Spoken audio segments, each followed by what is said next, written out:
भूर्भुवः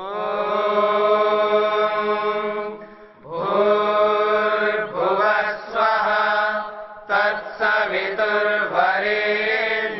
भर्गो देवस्य धीमहि धियो यो नः प्रचोदयात्।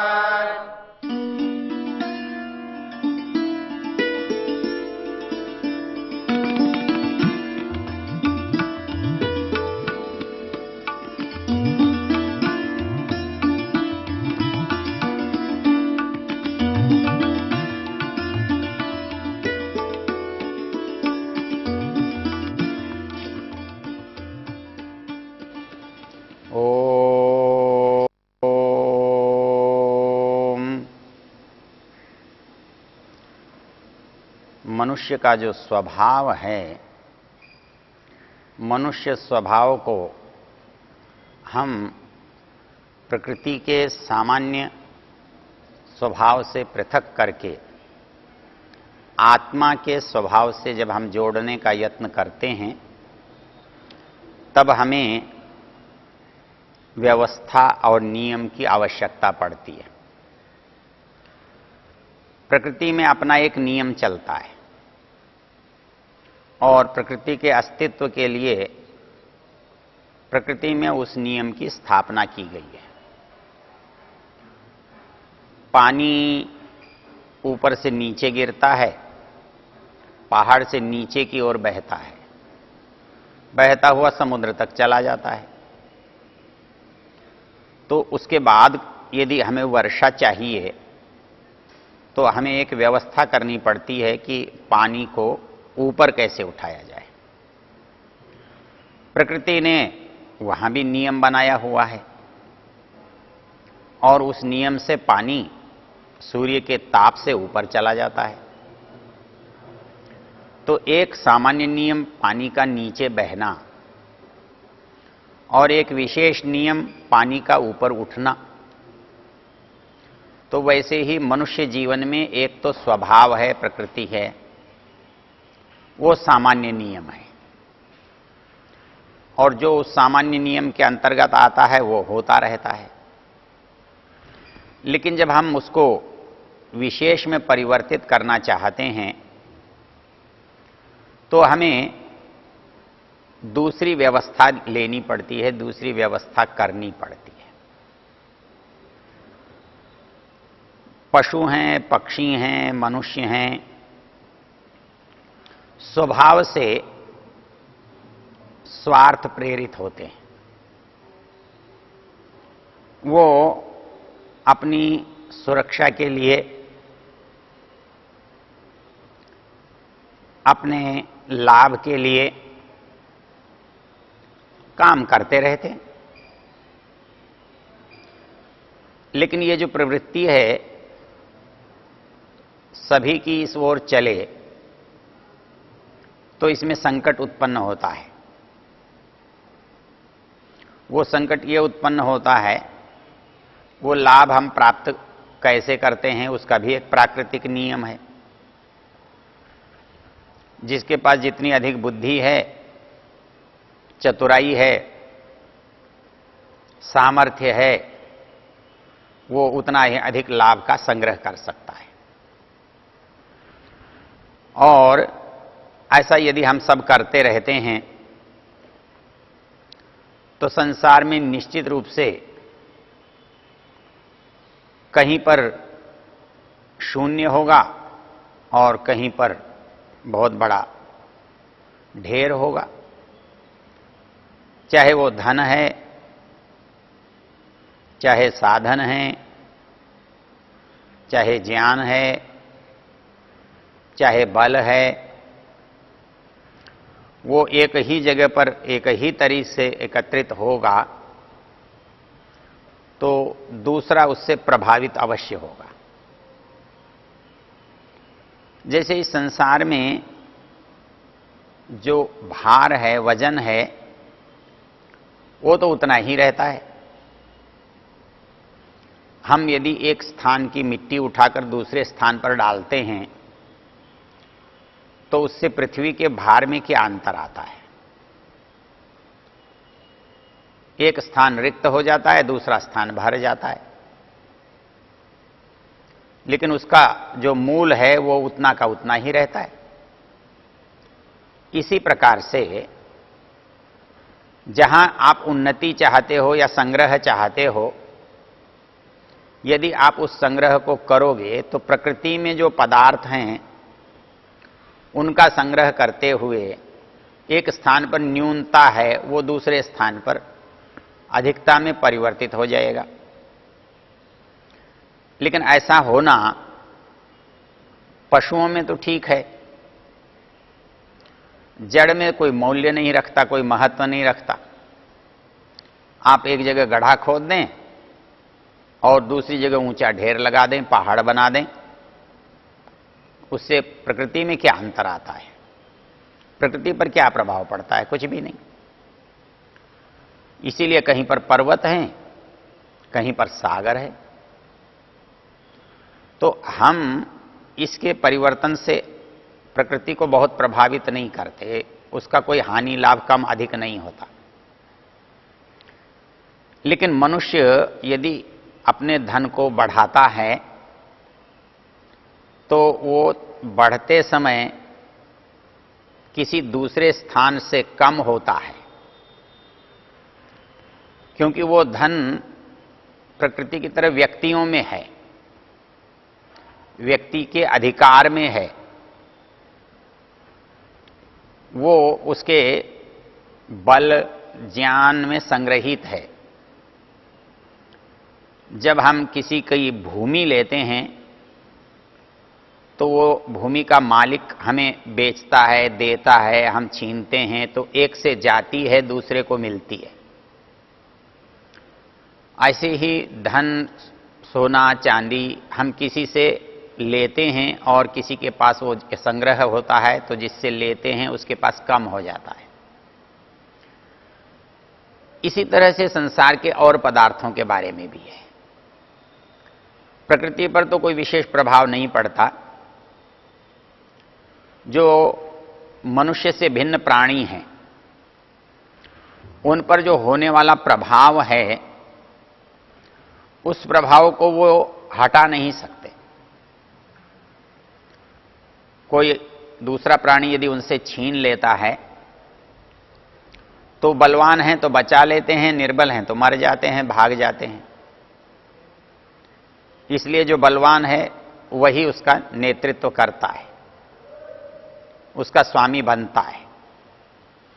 लेकिन मनुष्यों के साथ ऐसा नहीं है। मनुष्यों के पास बुद्धि है, विवेक है, वो एक दूसरे का साथ दे सकते हैं और वो एक दूसरे का विरोध कर सकते हैं। हमारा नियम उतना प्राकृतिक नहीं है, उतना स्वाभाविक नहीं है जितना पशुओं का है, प्रकृति का है। हमारे नियम के बनने में, हमारे नियम के प्रयुक्त होने में, हमारे नियम के बिगड़ने में, वहां हमारी योग्यता, हमारा बल, हमारी परिस्थिति महत्व रखती है। इसलिए कोई व्यक्ति बलवान है लेकिन कुछ लोग मिलकर के उससे अधिक बल के कारण से उससे वो चीज छीन सकते हैं। दूसरा कोई व्यक्ति उनसे ले सकता है। इसमें एक और रोचक चीज है। पशुओं में यह प्रवृत्ति नहीं होती कि मेरे पास अधिक है तो तुम ले लो। उन्हें केवल स्वयं के लिए लेना आता है, स्वयं खाना आता है। जो प्रकृति ने सिखाया है, जितना सिखाया है उतना ही वो कर सकते हैं। उससे अधिक उन्हें आवश्यकता भी नहीं है, वो जानते भी नहीं है, वो करते भी नहीं है। लेकिन मनुष्य के साथ ऐसा नहीं है। पशु के समान मनुष्य की एक स्वाभाविक प्रवृत्ति है, मुझे मिलना चाहिए। मुझे चाहे वो सुरक्षा के लिए मिलता है, मेरे वो अस्तित्व के लिए मिलता है, मेरे लाभ के लिए मिलता है, मैं यत्न करता हूं, वो मुझे मिलता है। इस लेने में मैं अपने जैसे लोगों का, अपने साथियों का, अपने समाज का साथ ले सकता हूं। मैं अकेला होने की जगह मैं 10 व्यक्तियों के साथ मिलकर के उस चीज को प्राप्त कर सकता हूं। 10 से ज्यादा 100 वाले व्यक्ति उसको प्राप्त कर सकते हैं, 100 से ज्यादा 1000 के व्यक्ति प्राप्त कर सकते हैं। वो जितना बड़ा समूह अपने साथ कोई जोड़ सकता है वो उसे प्राप्त कर सकते हैं। इसी तरह से इसके ठीक विपरीत एक मनस्थिति हम बना सकते हैं। जैसे हम किसी से छीन सकते हैं, ले सकते हैं, उसी तरह से केवल मनुष्य में एक प्रवृत्ति होती है, वो चाहे तो दे सकता है। वो थोड़ा दे सकता है, अधिक दे सकता है, उसके पास जितना है वो सब कुछ दे सकता है। वो साधन दे सकता है, वो समय दे सकता है, वो शरीर दे सकता है, अपने प्राण दे सकता है। तो ये प्रक्रिया दोनों मनुष्य में ही होती है। वो इकट्ठे होकर के संग्रह करके ले सकते हैं और इच्छा करके वो अपनी चीज किसी को दे सकते हैं। तो शास्त्रकारों ने इस रहस्य को समझा है और इस रहस्य को समझने के कारण ही उपनिषदों में एक पंक्ति आती है, एक प्रसंग आता है बृहदारण्यक उपनिषद में। कहते हैं इस संसार में जो भी है वो परमेश्वर से जुड़ा हुआ है। प्राणी है तो परमेश्वर के ही निर्माण से उसका यहां पर उपस्थिति है, संसार में उसकी विद्यमानता है। मनुष्य मात्र उसको अपना संरक्षक मानता है, उसे अपना माता पिता कहता है। त्वमेव माता च पिता त्वमेव, त्वमेव बंधुश्च सखा त्वमेव, त्वमेव विद्या द्रविणम त्वमेव, त्वमेव सर्वम मम देव देव। वो परमेश्वर को अपना सब कुछ मान रहा है। तो इस संसार में जितने भी मनुष्य हैं वो सब परमेश्वर की व्यवस्था में रहते हैं, परमेश्वर के अधिष्ठातृत्व में रहते हैं। परमेश्वर ही उनका सखा है, उनका पिता है, उनका पालन करता है, स्वामी है। तो जो बुरा है वो भी परमेश्वर के पास ही जाता है और जो अच्छा है वो भी परमेश्वर के पास ही जाता है। तो ऐसे जो दो वर्ग हैं हमारे इस संसार में, हमारे ऋषियों ने उन्होंने उनमें से एक को असुर कहा है और दूसरों को देव कहा है।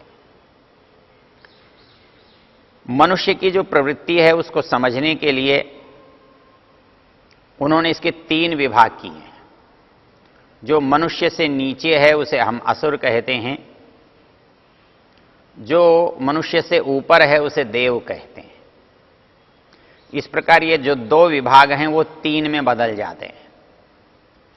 पहले श्रेणी देवत्व की है, दूसरी श्रेणी मनुष्यत्व की है और तीसरी श्रेणी, तीसरा समुदाय असुरत्व का है। लेकिन मूल चीज ये है कि ये सब हैं मनुष्य। ऐसा नहीं है कि इनकी कोई आकृति, प्रकृति, शरीर कोई भिन्न होता है।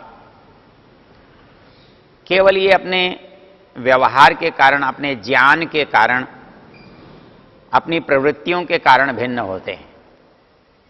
उनमें से कुछ को हम असुर कह देते हैं, कुछ को मनुष्य कह देते हैं और कुछ को देवत्व की ओर ले जाते हैं। तो ये जो हमारे पास श्रेणियां हैं, ये श्रेणियों को हम इनके व्यवहार से पहचानते हैं। तो देवत्व का व्यवहार किसे कहते हैं, मनुष्यत्व का व्यवहार किसे कहते हैं, असुरत्व का व्यवहार किसे कहते हैं, इसके लिए एक मोटा विभाजन जिसकी चर्चा हम किए कि जो देव हैं उनकी प्रवृत्ति और जो असुर हैं उनकी प्रवृत्तियों में अंतर क्या है। कहते हैं अददाना, अश्रद्दधाना, अयजमाना। जो असुर लोग हैं उनकी 3 विशेषताएं होती हैं। वो परोपकार के काम नहीं करते। जो परोपकार का एक मुख्य काम है, यज्ञ करना, उपासना करना, दूसरों का भला करना, परोपकार करना, ये उनकी प्रवृत्तियों में नहीं आता, ये उनके स्वभाव में नहीं आता। इसलिए वो क्या हैं? अयजमाना, वो यज्ञ नहीं करते हैं। और वो अश्रद्धाना, किसी को बड़ा ही नहीं मानते हैं, किसी को श्रेष्ठ नहीं मानते हैं। और जो मुख्य रूप से तीसरी बात कही है, जो हमारी चर्चा से जुड़ी हुई है, वो है अददाना। ददाना का अर्थ है देने वाले, और अददाना का अर्थ है जो नहीं देते हैं। और जो शब्द का अर्थ है वो हमारी प्रवृत्ति की ओर इंगित करता है, हमारी प्रवृत्ति की ओर समझाता है, उसकी ओर इशारा करता है। अर्थात वो एक बार नहीं देते ऐसा नहीं है, न देना उनका स्वभाव है। अर्थात वो किसी को भी देने में भरोसा ही नहीं रखते। कोई भी उनसे चाहे लेना तो वो उसे नहीं देते। ऐसे व्यक्ति, आप एक के पास लेने के लिए जाते हैं तो वो प्रसन्नता से देता है, बुलाता है, आग्रह करता है, बैठाता है, आपका सहयोग करता है। एक व्यक्ति देता है या थोड़ा देता है या असमर्थता व्यक्त कर देता है, आश्वासन दे देता है। लेकिन एक व्यक्ति आपको सीधा सीधा कह देता है कि भैया मुझे तो नहीं देना, मेरे पास तो है ही नहीं, मेरा अपना ही नहीं काम होता तो दूसरे को मैं कैसे दे सकता हूं। तो मूल जो प्रवृत्ति है कि मैं अपने लिए अपर्याप्त समझूं और इसके लिए मैं दूसरे से भी अपेक्षा करूं, उससे भी छीनने का यत्न करूं या उसके भाग को किसी तरह से हड़पने की कोशिश करूं, तो जब मैं ऐसा व्यवहार करता हूं तो मेरा स्वभाव जो है वो असुरों का स्वभाव बन जाता है, असुर प्रवृत्ति का स्वभाव बन जाता है। और वो अददाना, अर्थात अपने से कम वाले को भी वो देने की जगह उनसे लेने का यत्न करता है। ऐसे लोग जो गरीब से भी छीनने की कोशिश करते हैं, निर्धन से भी कुछ लूटने का यत्न करते हैं, ऐसी जो प्रवृत्ति के लोग हैं, चाहे वो चोर हैं, वो डाकू हैं, वो जेब काटने वाले हैं, वो ठगी करने वाले हैं, ऐसे किसी को भी दूसरे की संपत्ति से बिना कमाए जीवन यापन करने का जो विचार रखते हैं, इस विचार को महत्व देते हैं, इसको सफलता मानते हैं, ऐसे लोगों को शास्त्र असुर प्रवृत्ति वाला कहता है। इसलिए इस समाज के जो 3 लोग हैं, उनमें एक देव प्रवृत्ति के हैं, दूसरे मनुष्य प्रवृत्ति के हैं और तीसरे असुर प्रवृत्ति के हैं। ये हमारा समझने का आवश्यकता है।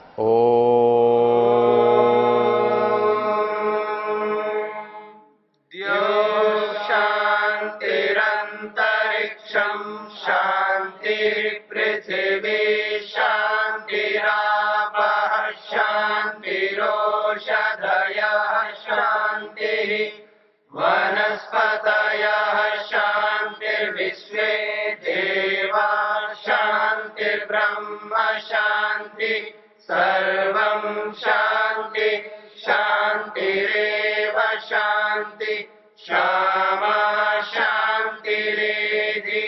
ओम शांति शांति शांति।